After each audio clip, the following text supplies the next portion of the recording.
Welcome back to the Becoming Relentless podcast. This episode is going to be a little bit different. I have felt very pulled to tell my story, and it's finally time that I reveal the truth to you. So, this episode is going to be the story of my truth and why I have not stepped on stage since I turned pro in 2021.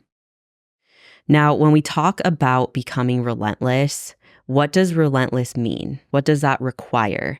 In my opinion, it takes three things. You have to know what you really want. You have to believe that you can create that. And you have to be willing to work for as long and as hard as it takes to get there. There are no deadlines to your dream if you are going to relentlessly pursue it. So with that, something else that you have to understand about me is that I love competing. I love bodybuilding so much, everything that comes with it. The challenge, the discipline, the personal growth, and the depths that you reach while trying to accomplish a singular goal.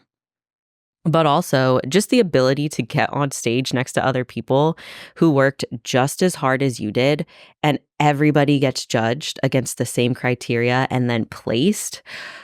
That shit just lights me up. I love every aspect of it. So my goal since the beginning was number one, to turn pro, and number two, step on the Olympia stage. So we are going to take it way back, and I'm going to walk you through what happened. In 2021, I was part of a culture where winning was everything. I wanted to be the perfect athlete, so I went all in. And this was the first time that I also started to experience my show dates getting pushed back. And this is important for later. I ended up winning my very first overall in Texas, which actually reinforced to me that pushing back shows was normal and a positive experience. At this point, I'd been in prep for about 6 months, but we decided to push one more month so that I could go compete at North Americans, the national show.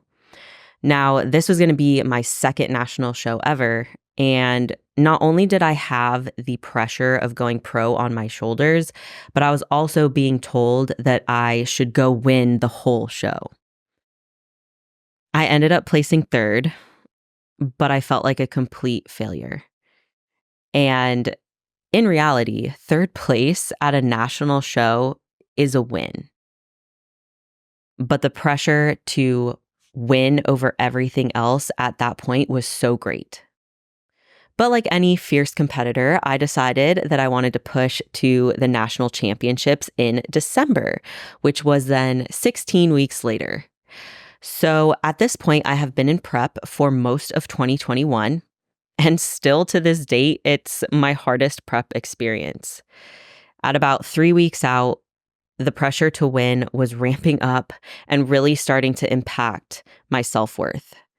And for the first time ever in all of the preps that I had done previous, I cracked and I cheated on my diet.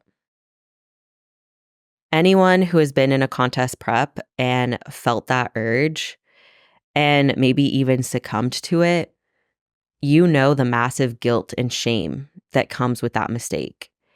And even if you haven't ever messed up on your contest prep diet, I know all competitors can relate to that sneaky temptation feeling and also the guilt that comes with that.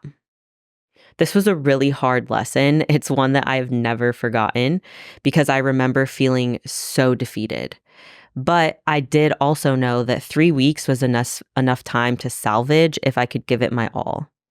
So I locked in, I channeled my competitive drive, I reminded myself why I was doing what I was doing, my overall goals, and I pushed myself harder than ever before. Those last couple weeks going into nationals, I was such a turmoil of emotions. This was a show that I had actually competed at, in 2020. And I felt that 2021 was like a chance at redemption. And I wondered if I still had that chance because I had slipped up. Over 9 months of a perfect prep and just one moment of weakness. But you know what I think truly made the difference in this situation? It was forgiving myself, locking in, and moving forward.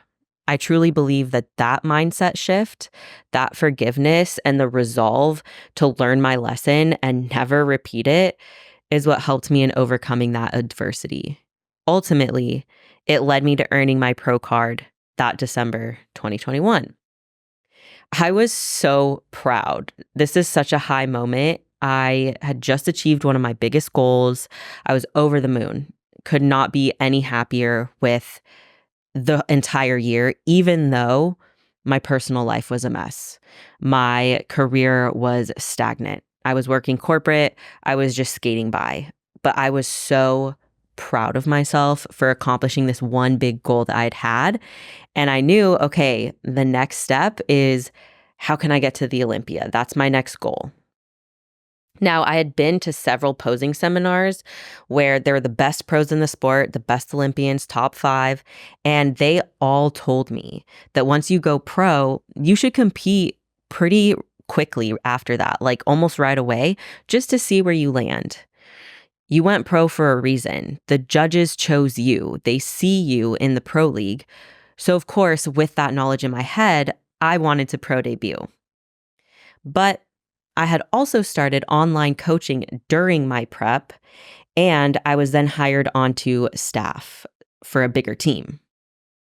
So while in my heart, I wanted to go do a pro debut, I also now not only wanted to be like the perfect athlete, I also wanted to be the perfect coach. I had finally found something that lit me up. It was so different than my corporate job. I was actually able to help people, impact people, change people's lives through fitness. And with everything that fitness had given to me and my goals in bodybuilding, I knew that this was the space I wanted to move into. So I packed up, I moved to Texas, and I hoped to start winning in my coaching business. Around May of 2022, I did start a pro debut prep. But again, the culture and the multiple pressures around me caused my body to just not respond well at all. Blood work was perfect, but we stopped prep anyways. Like I said at the beginning, I love competing. But in this instance, I was pushed to focus more on winning within my business. So fast forward to November, after voicing my desire and also a strategy to go compete just to get judges' feedback and see where I land among seasoned pros, I started another prep. This time, the aim was to debut at the New York Pro.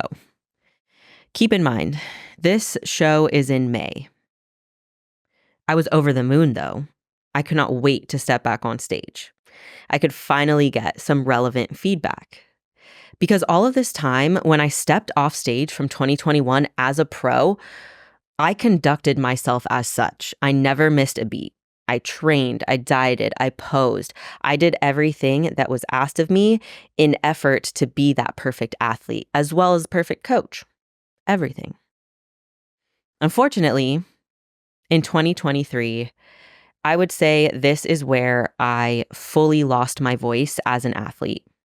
And this is really why I do want to speak out on my story and my truth, because I lost important parts of myself. I lost my autonomy as an athlete. In my wanting so badly to be a good athlete, I started to believe that I wasn't good enough. I started to lose self-confidence that I even could compete. I started prep in November, and in April, before the New York Pro, I was told that it was far too prestigious of a show for me to debut at. This isn't the first time that I've had a show pushed back, though, so I didn't voice my discontent. With the desire to please, I agreed to push back the show, even though it hurt being told that a show was too good for me to be at. Time and time again, I pushed back my shows throughout 2023. I kept getting told I wasn't good enough yet. I was told if I didn't place at my pro debut, that I'm just not competing. If I didn't place top callouts at my pro debut, I'm not competing. So I spent over 10 months checking off every single box: training, diet, cardio, posing, steps, sleep, body work, everything. Executed to a T. But still, I wasn't good enough to step on stage. And unfortunately, I didn't feel safe enough to express myself as an athlete. It wasn't safe to express concerns or what I truly wanted. Not only was I wrapped up in being a perfect athlete and a perfect coach and role model, but I didn't ask questions because I had started to believe that I wasn't worthy. Looking back now, I can speak my truth and use my voice proudly. It's no longer important to me to win. It's not about the placing. I truly just want to compete. And yes, we all compete to win, and winning isn't everything. It's the effort that you put in, the journey that you go on, and the process that matters, not the placing. When the focus is only winning, is when we see athletes burn out, lose confidence, and ultimately leave the sport and stop competing. When you prep, you're prepping to win, but you have to realize it's not the stage win. It's winning over old versions of you, winning the day, winning in the gym, winning with discipline. Now, unfortunately, as you all know, I did not step on stage at all in 2023, and that was not for lack of trying on my part. I can take personal responsibility for these outcomes. I didn't speak up.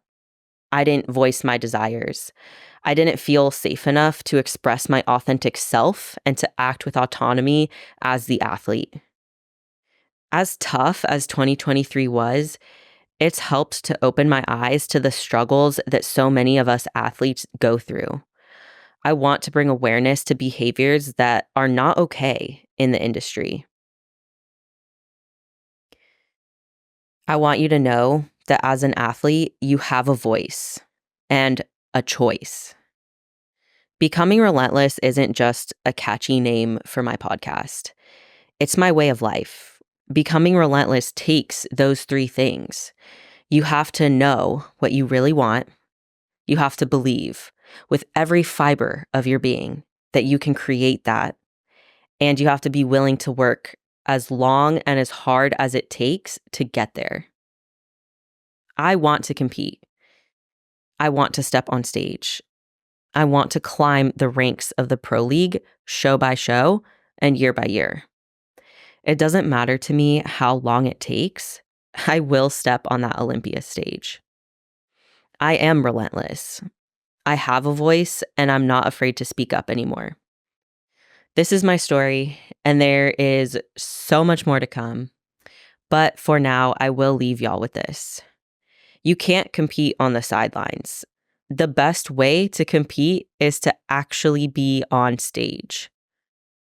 Any coach or culture that holds only winning as the most important over your head as an athlete is a philosophy that I no longer subscribe to as an athlete and as a coach. So when I compete this year, it will not be for anyone but me. Thank you so much for tuning into this episode. I'm excited to continue to share more of my story with you. But for now, I will leave you with this. Don't stop becoming relentless. See you guys in the next episode.